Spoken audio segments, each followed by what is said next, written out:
The 2025 Formula 1 season is almost here, which means it's time for one of the most exciting moments of the whole year: car reveals and pre-season testing. But this year, things are different. For the first time, Formula 1 is bringing all 10 teams together for a massive all-in-one launch event. And while it's happening, some teams are still choosing to do their own thing. So how will this new format work? Who's revealing their cars early? And what should you be looking out for in pre-season testing? So let's start with the biggest change. Formula 1 is hosting a collective launch event for the first time ever. On February 18th, all 10 teams will reveal their liveries at the O2 Arena in London. But there's a catch. Most teams won't actually be showing their real 2025 cars yet. So why is Formula 1 doing this? And which teams are still holding their own separate launches? Let's break it down. Let's start with the launch event. Again, this is a combined event, and it's a first in Formula 1 history. All 10 teams, along with their 20 drivers and team principals, are coming together for a single massive car launch event. It's called F1’75 Live, and it's happening at the O2 Arena in London on February 18th. But it's expected this event will be more so to reveal the liveries and hype up the season itself, with the teams expected to be presenting show cars rather than their actual race-going machinery. Now, they're doing this because while we, the fans, are going to be watching this live, the real cars will already be en route to Bahrain, getting prepped for pre-season testing. So you might be asking what the point of the event is. Well, the whole point of F1’75 Live is more than just a car reveal. It's supposed to be a full-blown season kickoff, celebrating 75 years of Formula 1. Instead of scattered individual launch events, we're getting one big spectacle, packed with special guests, interviews, and all 10 teams, of course.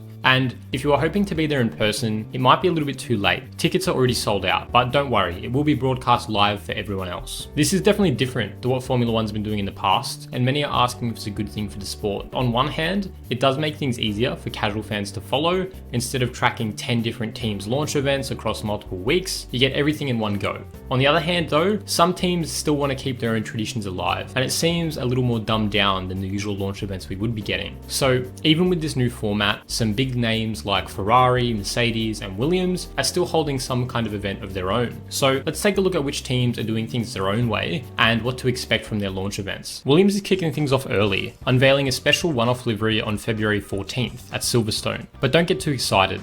This won't be the final 2025 design. It's more of a teaser event to introduce their FW47 and showcase their new driver lineup of Alex Albon and ex-Ferrari driver Carlos Sainz. The real livery, well, that'll be revealed at F1’75 along with the rest of the grid, but this early drop is still worth watching. Williams has been climbing the grid, and this could be their most competitive car in years. Next up, we've got HAAS, who are keeping things under wraps. They're holding a private filming day at Silverstone on February 16th, but don't expect to see much, at least not officially. All footage and details will be embargoed until the F1’75 event.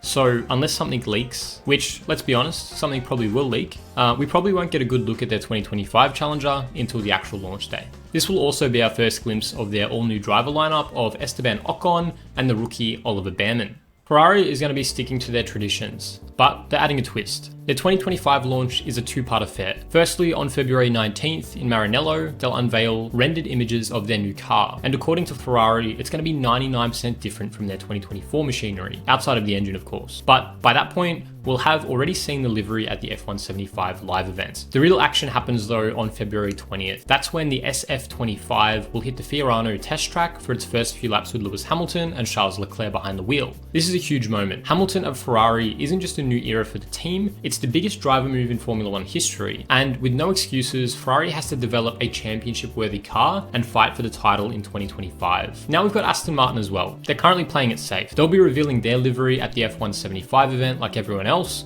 and keeping their actual car under wraps until February 23rd. Then, on February 24th, they'll take it for a shakedown at Silverstone, in line with their British heritage. Their driver lineup again remains unchanged, with Fernando Alonso and Lance Stroll staying put. However, unlike Ferrari, who've got no excuses, Aston Martin will always have the excuse of Lance Stroll being in their second seat, so it's really pretty hard to take them seriously for any championship fight. I expect to see Alonso further up the grid and Stroll in a wall. Mercedes is actually breaking their own traditions. Normally they'd launch at Silverstone, but in 2025 they're doing things differently, revealing their car in Bahrain on February 24th, followed by a shakedown run on February 25th, just before the preseason starts. This season is massive for Mercedes. It's their first year without Lewis Hamilton since 2012, and all eyes are going to be on them and their new lineup of George and the rookie teen sensation Kimi Antonelli. With radical concept changes and a few years now since they've been on top, it'll be interesting to see if they can climb their way back to the front of the grid. As for the rest of the grid though, Racing Bulls, Stake Sauber, Alpine, Red Bull and McLaren. They're all revealing their cars at the F1 75 live event, but don't be surprised if you see some teams dropping some extra digital renders or behind the scenes teasers on their social media. And when preseason testing does arrive, expect the usual blurry trackside spy photos, especially from the likes of Red Bull, Aston Martin and Mercedes, who are all set to do their own private shakedowns in Bahrain before the official test begins. Meanwhile, it's unknown what McLaren, Alpine and Sauber are doing, as they haven't confirmed any filming days yet. But historically speaking, every F1 team normally does at least one before the season starts. We just don't know when it's going to happen or where. Once the dust settles from the car launches, it'll be time for the real test, quite literally. We'll end up with pre-season testing. It's where we're finally going to see the machines hit the track for the first time, and in 2025, just like last year, all 3 days of testing will take place at the Bahrain International Circuit, February 26th to the 28th.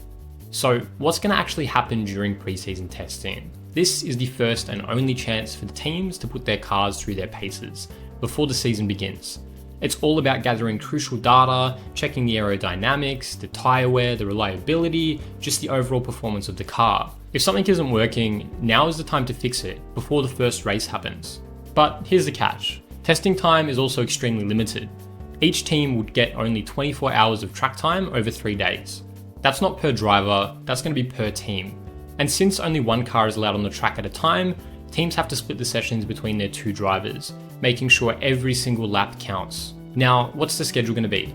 The official timings haven't been confirmed yet, but if we follow last year's format, each day will run from 10 AM to 7 PM local time, with 1 hour break from 2 to 3 PM. This means we'll have 2 separate 4-hour sessions each day over the 3 days. And if you're wondering where you can watch it, normally F1 will release the official timings, but in past years, if it's anything to go by, expect the teams themselves to drip feed performance updates, lap counts, and some carefully worded PR statements about promising signs or areas to improve. Meanwhile, the fans and pundits are going to be watching like hawks, just making sure we see any early signs of who's struggling and who looks to be ahead. And on that topic, what should we actually be looking for? Beyond just lap times, you should be keeping an eye on the consistency, the long run pace, and any visible changes to the cars, especially from teams that have been struggling in recent years. Testing might not tell us the whole story, but it always gives us good clues about what the season will hold.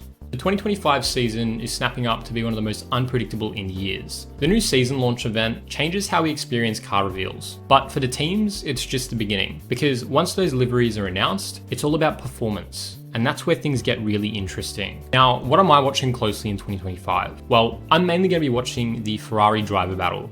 We've got Lewis Hamilton, a 7-time world champion trying to win his 8th championship in red, but he's up against Charles Leclerc, arguably the second best driver on the grid at the moment behind Max Verstappen. It's going to be entertaining to say the least, and it's one of the storylines everyone should be watching. Further down the grid though, we've also got Williams and HAAS. It'll be interesting to see how far they can come in 2025. For 2025, there's also a bunch of rookies joining the grid, and they're always good to watch. And of course, we've got Mercedes next chapter. They've no longer got Hamilton. It's Russell and Antonelli's team now. Are they going to sink, or are they going to rise to the occasion? As always, testing will give us our first real clues about who's ahead of who and who's going to be in trouble for the following season. Expect to see those blurry trackside shots, wild speculation, and at least one team trying to downplay their struggles. There's so much more to break down and cover for each team, but I wanted to keep this video fairly concise. If you're interested, check out my deep dive on whether Lewis Hamilton can finally break Ferrari's champion curse in 2025. It's on screen now. And if you want to stay up to date with everything Formula 1, subscribe.